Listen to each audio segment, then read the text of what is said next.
And we're back for another episode of Startup Hustle, a podcast for entrepreneurs by entrepreneurs. If you want to start, own, or build a business, then you're in the right place. We bring you the real truth about what it's like to take something from concept to launch. From growth, innovation, experience, failing, or winning big, we've got you covered. So let's get down to business with another episode of Startup Hustle, brought to you by Fullscale.io.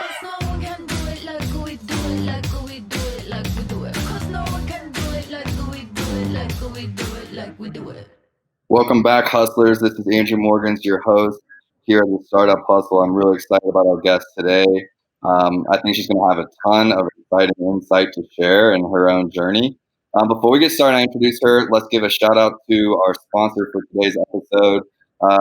Today's episode of Startup Hustle is sponsored by Fullscale.io, helping you build a software team quickly and affordably. Bri, say hello to the listeners. Hey everyone, I'm Bri. Thanks so much for having me, Andrew. Yeah, I'm super excited because I think specifically you are representing a group of entrepreneurs online, where the brand is yourself, and you've created an online brand, an online business that is yourself. And so I think a lot of people can learn from what we're going to talk about today, and I'm excited to kind of just share your journey and get to know you a little bit better.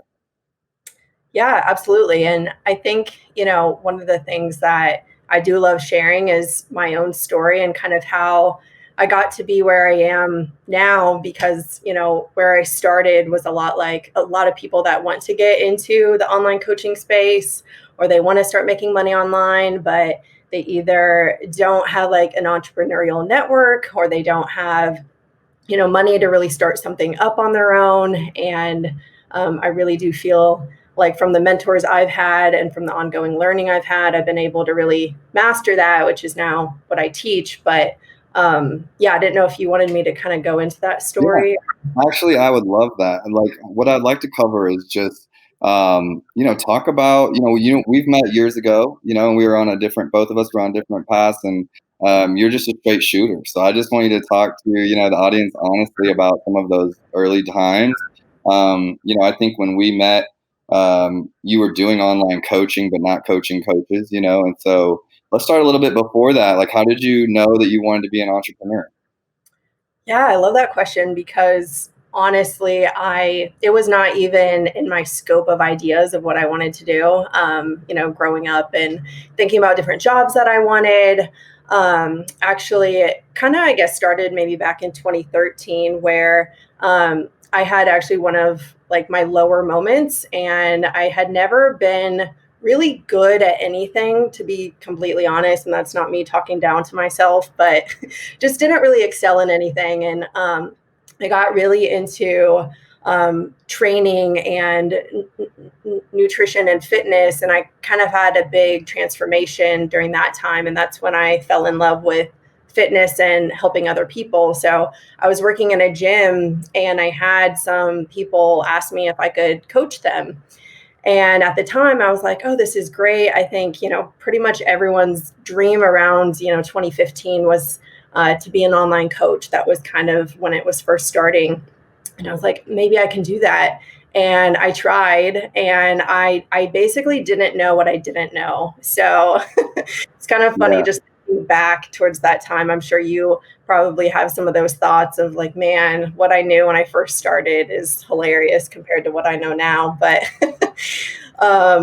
so I ran into a lot of different obstacles with either people not wanting to like pay me a certain amount, or people not being super committed and having a hard time finding new clients. And I kind of put that dream on pause, and I started working in outside sales, actually. And there was a moment in my outside sales job where I was like, I cannot do this the rest of my life, this like 9-to-5 job where, yes, if I get promoted, I maybe make slightly more, but my dream was to travel, and my dream was to do a lot of other things that were outside of the norm 9-to-5. And about You've done some of those things now, haven't you?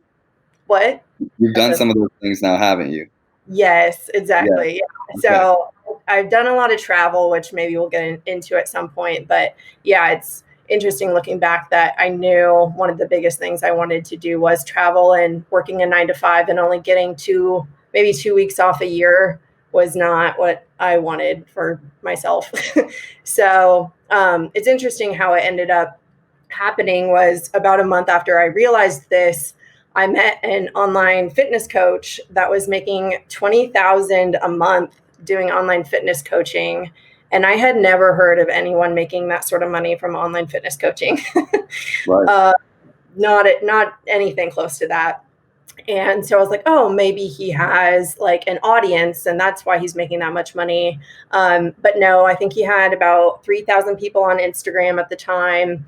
And so he is really the person that introduced me to this whole network of essentially what I do now, which is I met the coach he worked with that taught him sales and scaling and offers for online, and how to really attract people to your page without having like to pay for ads, which was my biggest thing. Was I thought you had to pay for ads to get clients, and Right.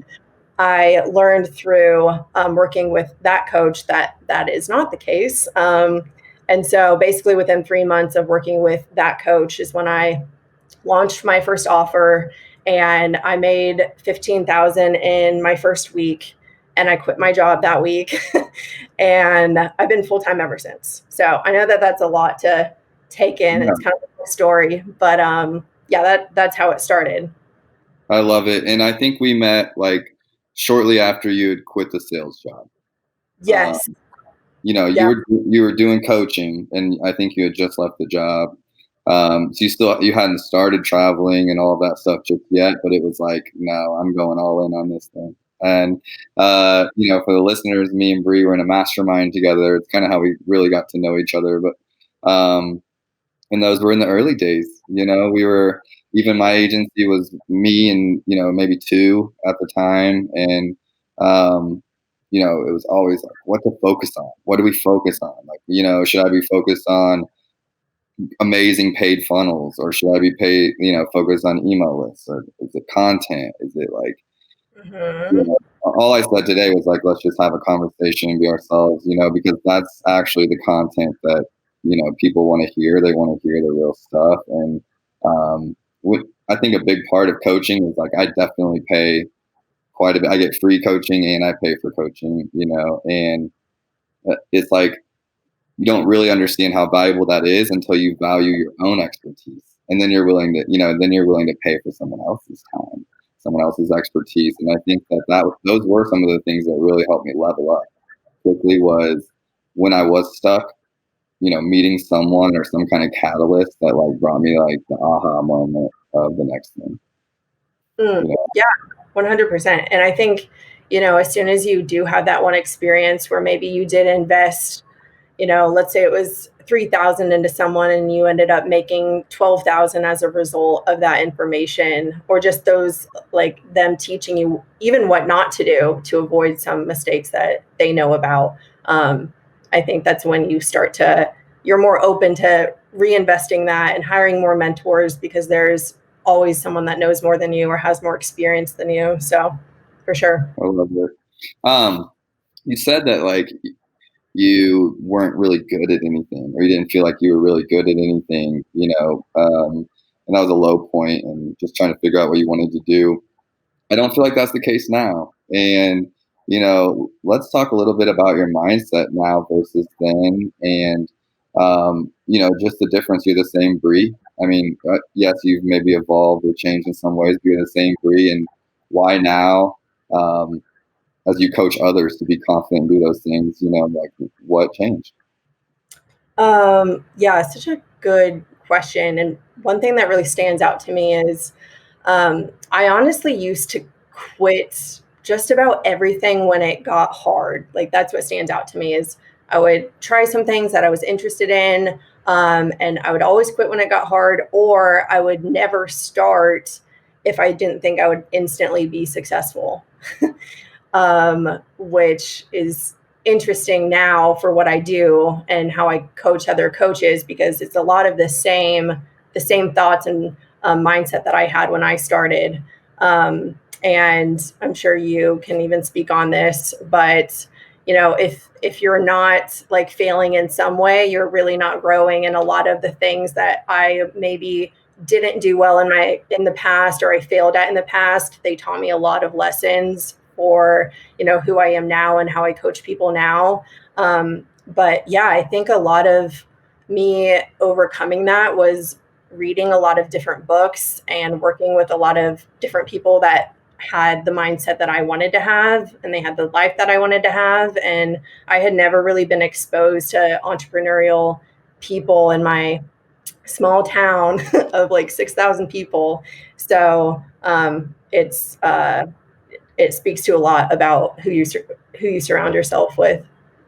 Yeah, no, I agree. And it could even be digital. It could be books, like you said. I mean, I think there's something about a human relationship that's kind of a little different than a book or even a podcast or, but I had podcasts and books that were fueling me way before I had like an in-person mentor.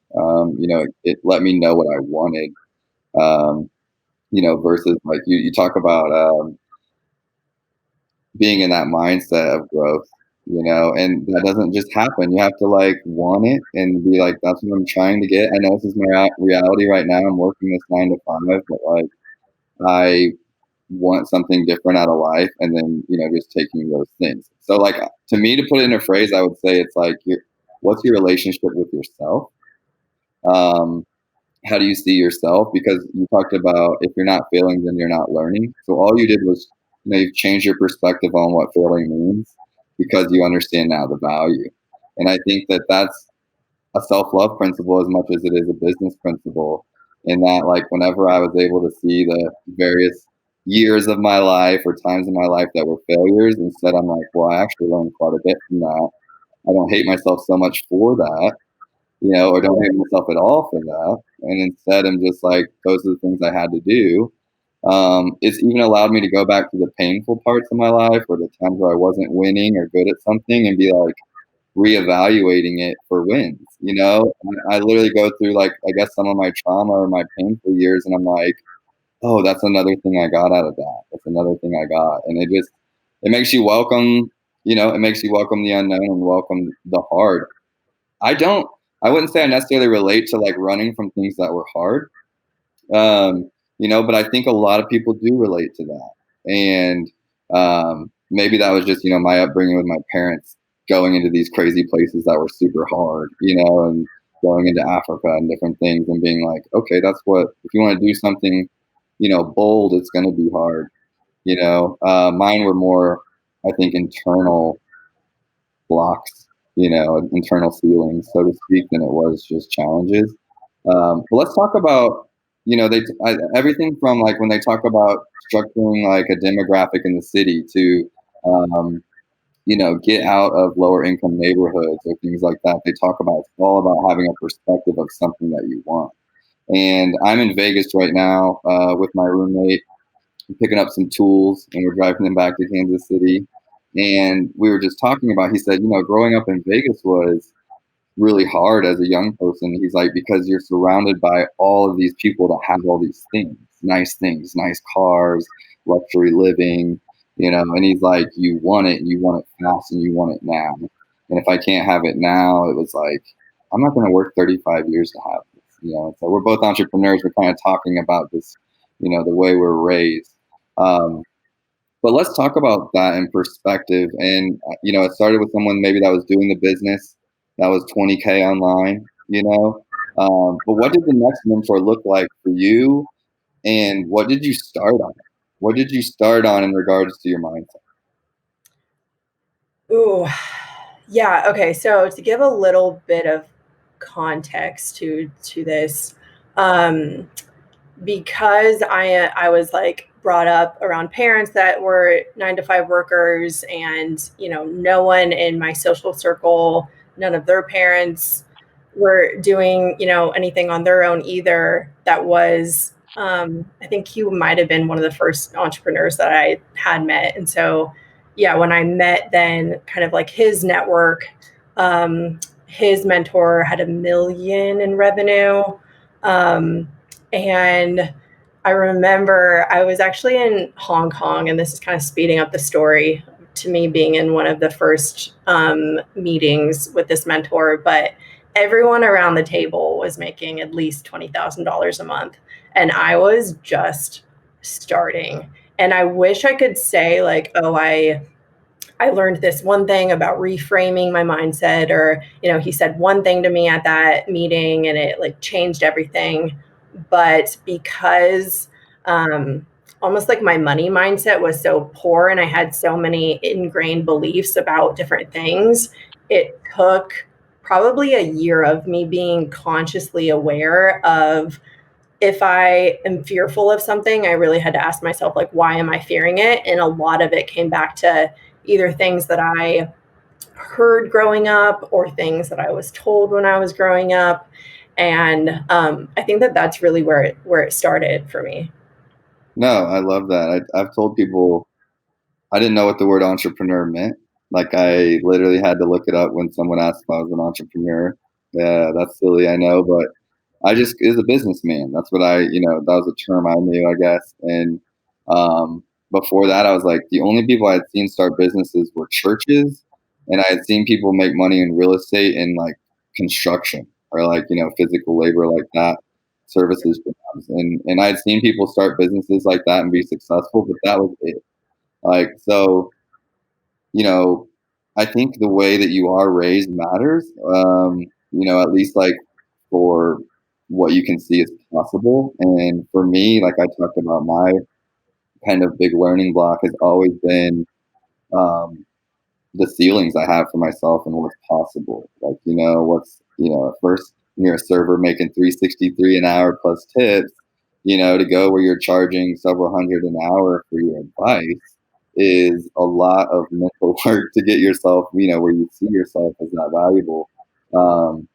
Versus if you grow up with a dad maybe or a mom that are making 150 an hour, 200 an hour, that almost seems more normal, you know? So everyone has their own, I would say blocks, but what sounds like the reoccurring theme is who you surround yourself with. And sometimes it's even you're paying to be surrounded by somebody that can teach you more. 100%. Yeah. I think that was probably the biggest game changer, because it was like I wanted to then scale up my mindset and actually take the action steps to create what these other people were creating, and their big goals made me dream bigger. I remember before really walking into that meeting, my goal was to be this forget what the title is, but it's essentially an outside sales role. And it was just like a step above what I was doing. And that was my dream, plus like getting a house with like a white picket fence, kind of that standard Midwestern Kansas dream. So yeah, and that's just because of who I was surrounded by, for sure. Yeah. I wanted to talk about one thing specifically. We talked about biggest hurdles or mental blocks. We talked about kind of financial thinking.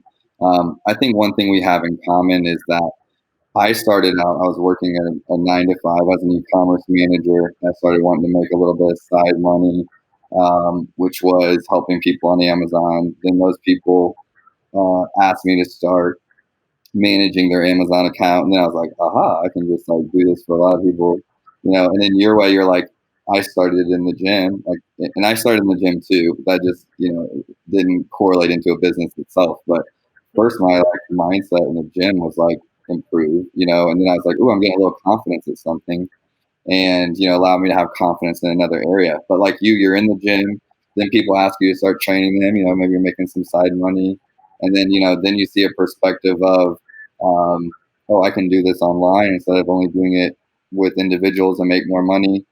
How did you make the leap from coaching individuals to coaching, other people that want to be coaches? Love this. Okay. So it started when I was traveling while online coaching. So I was not promoting that I was going to help other coaches at all at this point. I was only promoting helping other people on their fitness journey. And there were trainers and other coaches that were seeing what I was doing and seeing me travel and seeing me live in all these different countries and exotic places. And they were like, hey, what are you doing? And so it was very natural in that people then started to say, please coach me. And one week, I think I had 5 different people that were like, can you please mentor me?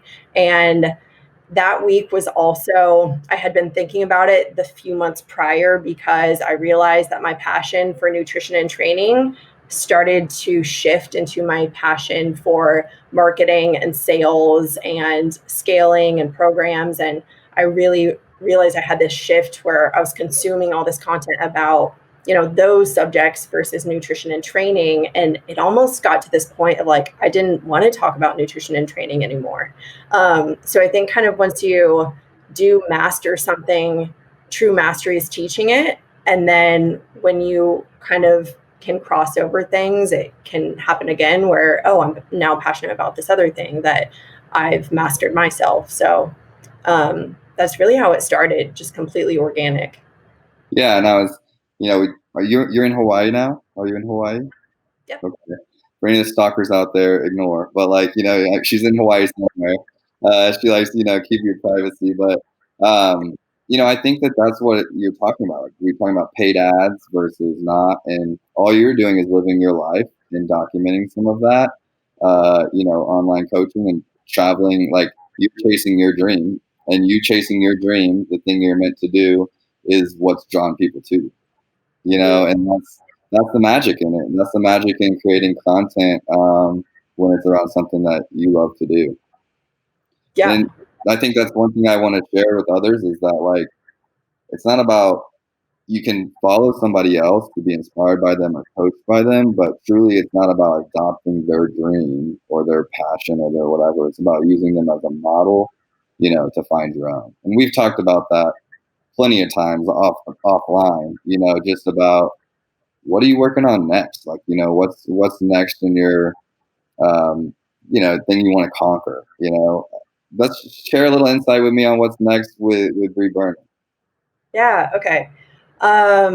Man, I feel like this is something I'm thinking about, on the daily, but I have really perfected the course that actually goes along with my calls with clients. And so that my coaching program is at like a pretty high price point. And something I've always wanted to do is break off part of the course that I know people could start to get clients with. And it's a lot of the questions that people, want to know when they are first getting started.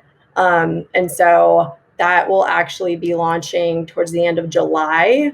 And I'm really excited about it because so many people have asked me to do something like this, but it does take a lot of time to make sure, I'm sure, as you know, it takes a lot of time to make sure it's up to the standard I want it to be. So, because that would basically be people start with that course and then they would go into my actual coaching program where they do then get calls with me and guidance from me, but just such a great price point for what it is too. If people want to, you said it's coming out at the end of July. If people want to follow along with you on Instagram or Facebook, what's the best way to find you and follow along? Yeah, for sure. So Instagram, my handle is just BRI_Berner, and Berner is spelled BERNER. And I am on there every day. I'm posting tons of content that's for free already on how to build your business. But yeah, my course will be launching towards the end of July. So that's definitely something that you wouldn't want to miss out on if you are wanting to kind of get those first steps in creating an online coaching program. Yeah, we're so aligned, and I've reached out to you about this. Of course, it's been on my radar too. It's just been, you focus on what's growing, and for us, it's been on the service side. But there's that want to help people that want to help themselves, on Amazon on my end as well, get a course going. But keeping up to the quality that I think is Marknology, and when you start putting your content out there, you want it to be as on brand as if you're getting me directly, so the goal being people go through the course, they start selling, they get their brand going, and then, whenever they can afford that brand package, they're stepping up. I think that's going to be really exciting. Yeah, we have very similar models then in that way, for sure. I have we have a mutual friend, Ian, right? And I won't give his last name, but I didn't get permission, but Ian, he was someone that I recommended to you that, I'm seeing him living his life and living the dream he wanted, going through your program. And that's incredible. I just love to see that. I don't know if you still check on him or how that's going, but. All the time. I honestly almost completely forgot you were the one that referred him to me. But yeah, he killed it. Yeah, he's killing it, right? He's absolutely killing it. I love watching him. Couldn't happen to a better person, in my opinion. So I have a success story and someone that I knew, was looking for a mentor and found one with you and is absolutely, chasing that dream. Yeah, I love that. I love when people that I know can refer others to me and just trust that it's gonna actually work. Because there's definitely mentors out there that, if they've never had their own business before, then they might not be a great fit for someone that's looking to move into the online coaching space. So, yeah. How do you differentiate yourself from, the other coaches out there, outside of just being yourself? But, like, what's something that you would hang your hat on as far as, differentiator? Wow, a few different things. So, one, my course and my coaching is very step by step, and I make it so that it's very easy for people to execute on and it's not vague. So, I had heard this feedback from, clients that maybe had done a different course with someone else and they were like, it was too vague. I didn't know what action to take. And so, I really made sure that my course and my coaching was very direct, and I tell people exactly what action to take, plus the mindset coaching behind it. So, kind of like how we've talked about on this entire call, I know that there's a certain mindset that people typically have when they're newer and they're just stepping into the entrepreneur world for the first time. And so I'm really good about challenging people on, what they believe is possible and what their goals are. And I definitely kind of push them into what they're doing because I know that they really want to do it, but they need that push, that encouragement, that accountability. So, yeah. Yeah, I know that's what I'm looking for in a coach. I think the last coach I had was a speaking coach, and several $100s an hour to honestly get on a call and then just get reamed in the most kind way possible. But it was, he just with a smile, and it's just like, let's X that completely and start over. But it was some of the best, money I've ever spent in regards to getting constructive criticism from someone that's there to guide you and give you that extra push to just make it that much better.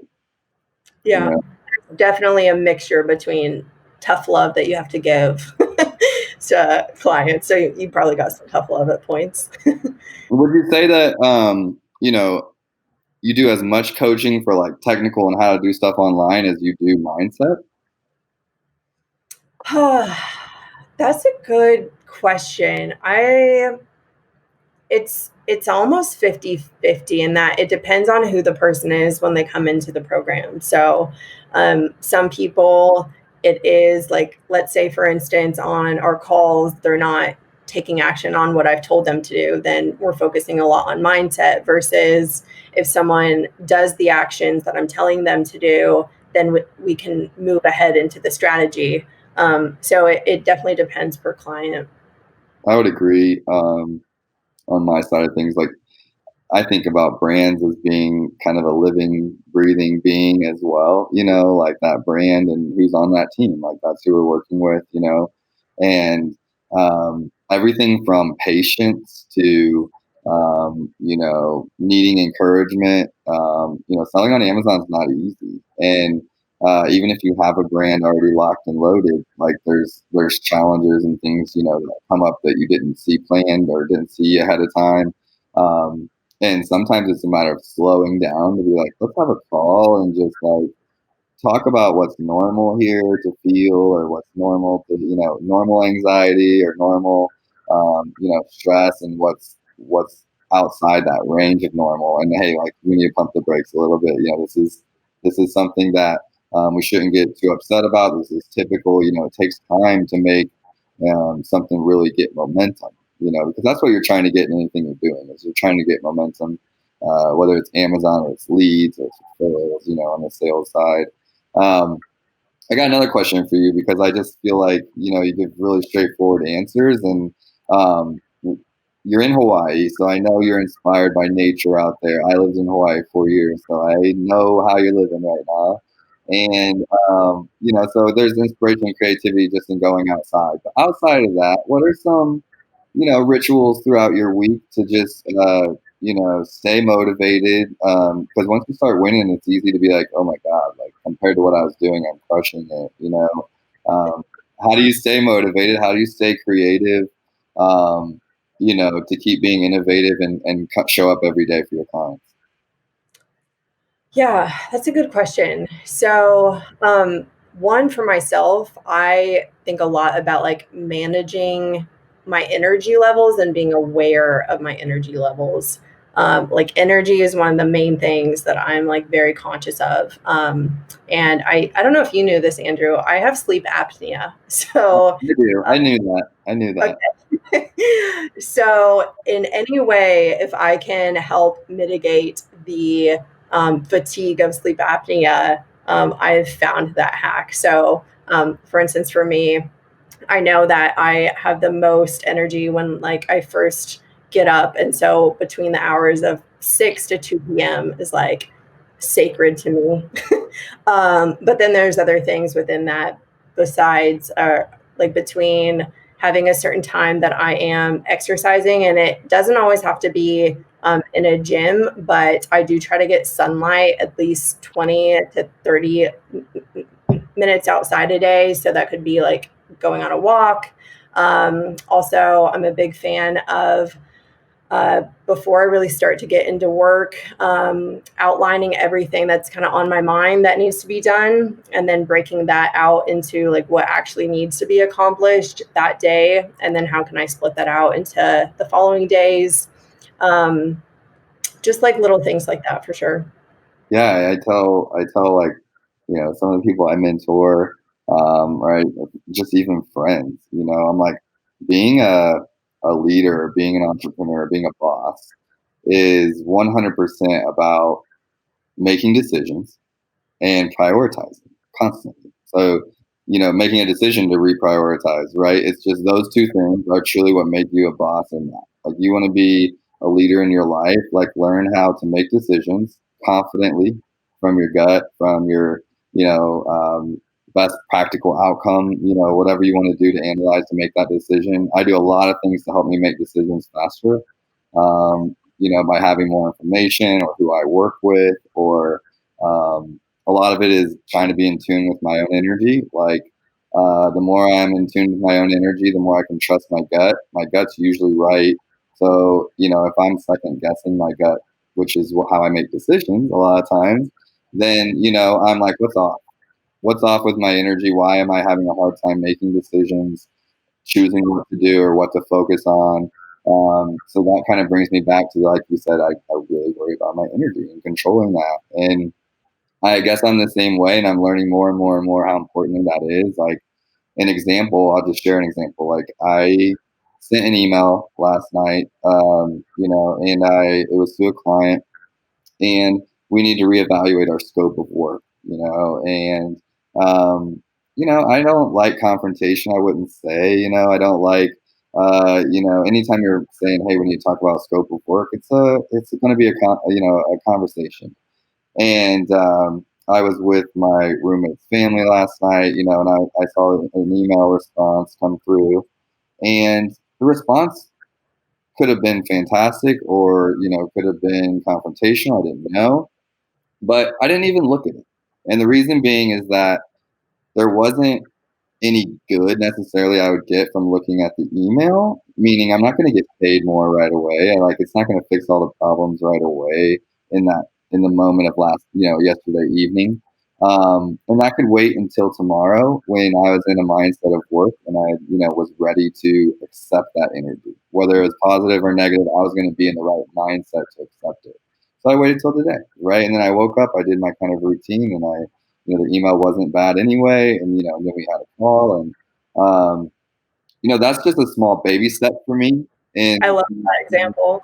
in regards to like control, that was like a thing that maybe if it was a horrible email or something, it could have ruined my night with family, and so I didn't let it affect me. And those are like the small little things, I guess, that I'm learning in how to protect my energy, how to protect my creativity, how to protect stress levels, as you push yourself.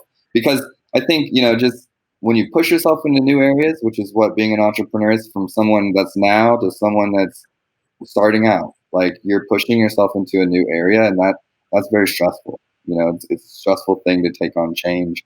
So how can you set yourself up to make good decisions, and prioritize? So I don't know if you agree with that or not, but I think those are the two major things I think that, separate the good ones from the rest. Yeah. And that it kind of brought up a thought to me about, reminds me of when I was first hiring my assistant, and just the thought of, okay, I personally don't need to be doing everything. So what are the things that like only I can do, and I'll do those, and then what everything else she can handle. And I know sometimes that can be a scary transition for people, but it kind of comes back to that energy thing of, if it can save me energy, and then I use that energy to get on more podcasts or do a video or get more on my story or something like that, then that's so worth it to me versus Right. doing the small tasks. Yeah, I think some of it comes to like, we talked about valuing your time and being a server and going to like several hundred an hour. It's involved in everything. Mindset is so involved in everything that it's like, that's why so many people get on this path of positive mindset, and that kind of things. It's because, no, I'm not above, going through my own data, or I'm not above setting my own meetings, or I'm not above, doing my own payroll or my admin or my bookkeeping or setting up my email funnels. I'm not above any of that. In fact, I like that manual work, but I can do things that no one else on the team can do. And so I need to be doing those things. I need to be, doing those things and having somebody else. So it comes down to like, no, I'm not better than that. I'm not thinking of your self-worth and your time. It's something that like I've had to focus on. I'm 6 years in as an entrepreneur, and it's still a focus. It doesn't go away. Yeah, for sure. I just laughed a little because I was thinking about when we went to a sales meeting together one time. That seems like so long ago. Oh my God, what was that meeting? Do you remember? Yeah, it was something with kind of like water, like swimming trunks maybe, or it was something with what you wear in the water. I don't remember exactly. I think did you set me up? You set me up with the lead, and or like, no, actually, someone else set me up with the lead, and I was like, "You're gonna come with." Yeah, it's like a swimwear company. Yeah, we've both come so far from that day. I remember getting like, I think you were coaching me on the way home for sure. It was. About ways to get better. I love that. I love that. I need more of that for sure. That's something I'm actually working on. I've just like created such a good sales referral, like, type of environment online, going into like new things in regards to sales, or like training, getting my systems ready for someone else to come in and really start selling our services and stuff like that is something that I'm focused on.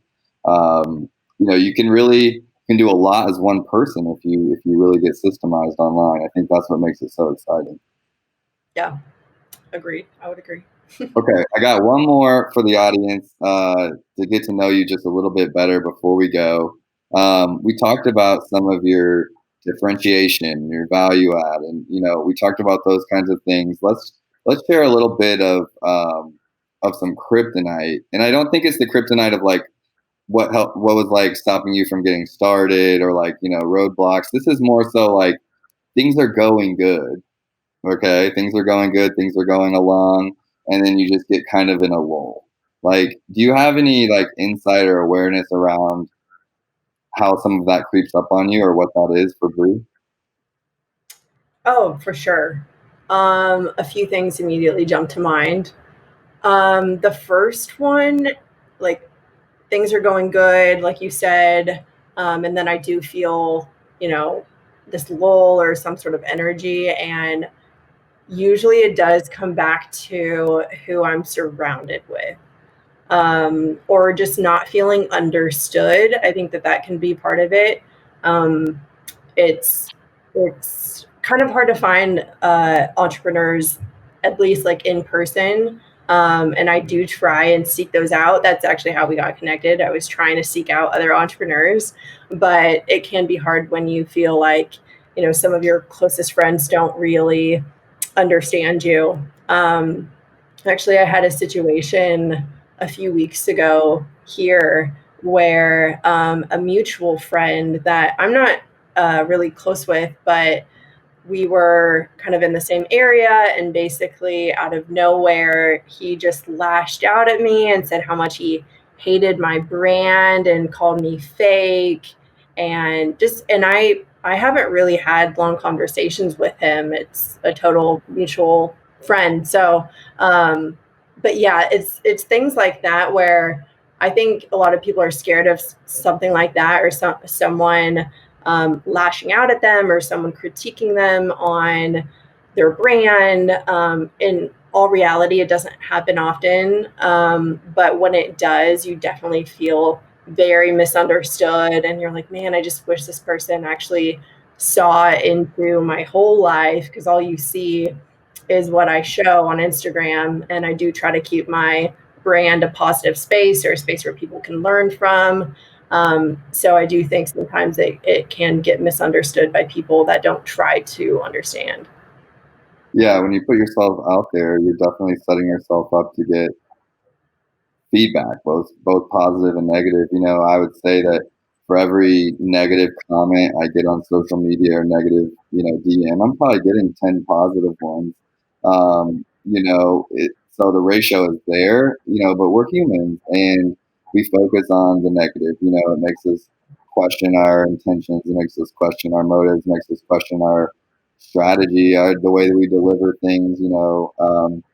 I can definitely say that a big struggle for me is being understood. I'm a redhead, born in, Canada, raised in Africa, lived in Russia, Hawaii. Um, I've been divorced. I've been, turned into an entrepreneur after I've been being in a band. A lot of life in my lifetime. I guess I've lived a lot and come from a weird perspective. On 99 times out of 100, I'm coming from a different perspective on a lot of things than others, and it can be. I feel like when my energy is good, I have so much to say and pour out and share with people. But then it can also be like the drastic opposite of that when I'm low. It's like, oh my gosh, and it's a big change. It's a big speed change. So thank you for sharing that. I know it's vulnerable. Yeah, but I think one of the things you talk about, the difference you bring to your course or like your coaching being like, it's very step by step. I want my podcast or these sessions to be practical things that people think about and can relate to, and it's not just a vague like, yeah, I created an online coaching business and this is how I do things, and I don't pay for anything, and I want it to be practical. Like, how does that go down, and what are the fears of someone even like me and you that look very successful on Instagram? We still care about people thinking we look fake. Because we try. I think we try really hard to be. No, this is the real me. This is just more on a positive spin side, of my life, because I want to share positivity. Because it is a business, right? It is a business in a way. Do you remember the first thing I went to when I tried to be an entrepreneur? The Do you first remember thing that you story? It do, was like you talked about me, you're trying to meet new entrepreneurs and you met me, like you reached out. And I don't know if you remembered, like it was shortly before we met that had happened because I've been freelancing a little bit. But just to if you don't remember off the top of your head, I'll just keep it real short. But I essentially went to a speed dating event that I thought was a pop-up event. And What? I showed up, I paid, and it was like I was the only white guy there. And there's probably several hundred people there in this bar, and it was all for speed dating. Oh, I Yeah, did not. Did you tell me that? I think so because it was, it was just it happened not very much longer before, and I didn't know that many entrepreneurs either. And I remember this was like, I'm gonna go meet someone that's like outside my circle that knows business, like, or that's like doing a thing. And my first shot for anyone listening, like I'm telling you, like I went to a speed dating event, not Wow, knowing it was a speed dating funny. event. Yeah, like people talk about failures, like I guess that's not a failure, but like not everything's like I showed up at this amazing mastermind and it was like so insightful, and I was in Hong Kong for goodness sake, like no, for anyone listening, they're probably like, we were just in Hong Kong at like a meeting of CEOs, like that doesn't happen to normal people. I know a lot of the last 6 years is a story of that doesn't happen to normal people. Yeah, because you have to get outside your comfort zone, So to do things that you've never done before, and that's cliche, but it's so real. It's so real. For me, it was this last year where I saw a lot of growth. It was speaking. I used to get on stage and just shake, you know, uh, growing up or speech class or different things because I didn't want to be misunderstood. Actually, that was my fear. I didn't want to be misunderstood. Um, and so, it's anxiety. And now I spoke a lot last year. I spoke out of state, and my business tripled, and it's like, it's not until you do something different, that you see the most growth. yeah, for sure. Have you heard me talk about how I had a pretty severe stutter? No. Really? Yeah. Yeah, really severe. And so that's probably where my thing comes in of not being or not wanting to be misunderstood. And even podcasts, I used to turn them away for so long because the fear is heightened when it's like recorded, for instance. Even though it's natural, we have these conversations all the time. As soon as someone wants to record me talking, I'm like, oh, the like high schooler in me or the grade school girl in me comes out and it's like, no, you can't do that. You're not good at talking. Sounds So, biblical almost. I won't go there, but it sounds biblical, yeah. Moses and Aaron, and then, being the catalyst for change. But that's cool. Thanks for sharing that. Yeah, I honestly, I look back and I surprise myself at putting out content, at doing podcasts, at speaking, um, and that came from confidence in what I do, being a master. Probably by teaching it now, I have confidence to talk about something. That goes a long way to personal growth as well. But there's a time where I would like maybe just like shut down, or if I was trying to speak, or like I literally couldn't form words up in front of people. And to be able to do that now just starts with the smallest things. Just starts with the smallest things, and then out of that, conquering that fear, my business has grown quite a bit, and that's why I'm there doing it. Is taking on those things. And the course, I have no doubt the course will be successful for you. But it's something that you don't know. There's going to be a risk. There's going to be a fear putting it out there in the world. Hey, this is something I've created. How's the world going to react to it?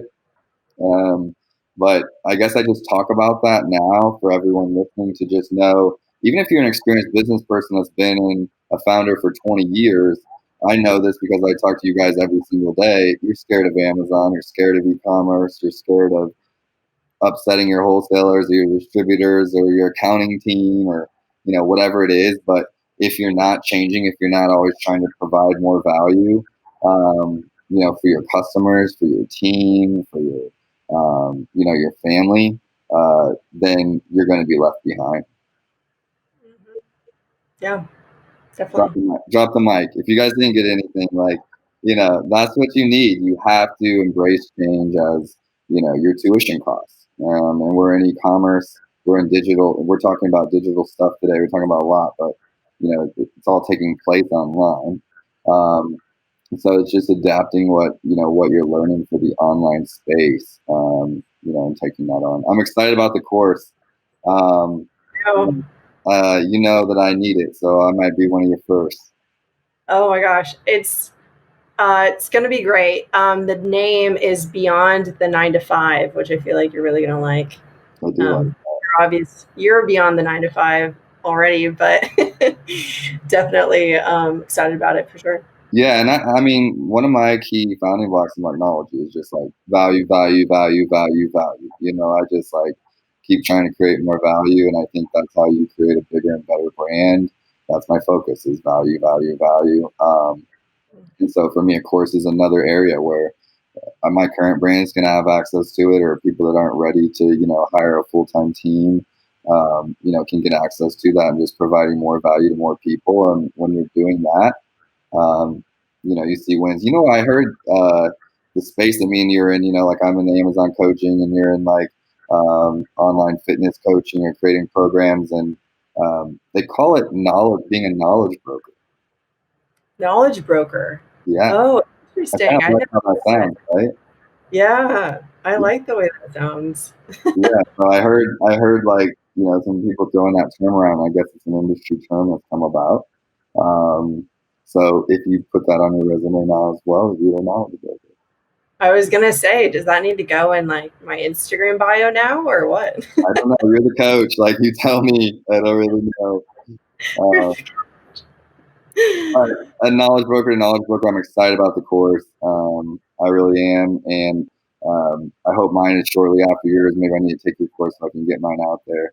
But for everybody listening, I'd like to thank our sponsor once again for putting on the podcast with me and Bri. That's Fullscale.io. They're helping you build a software team quickly and affordably. I use them myself with Marknology. You won't be disappointed if you reach out. Please, you can hit up Fullscale.io for more information. Feel free to hit me up on Instagram at Andrew Morgans or Bri at Bri_Berner. Got it. Nailed it. Signing off. Thank you, hustlers. We'll talk to you later. Thanks.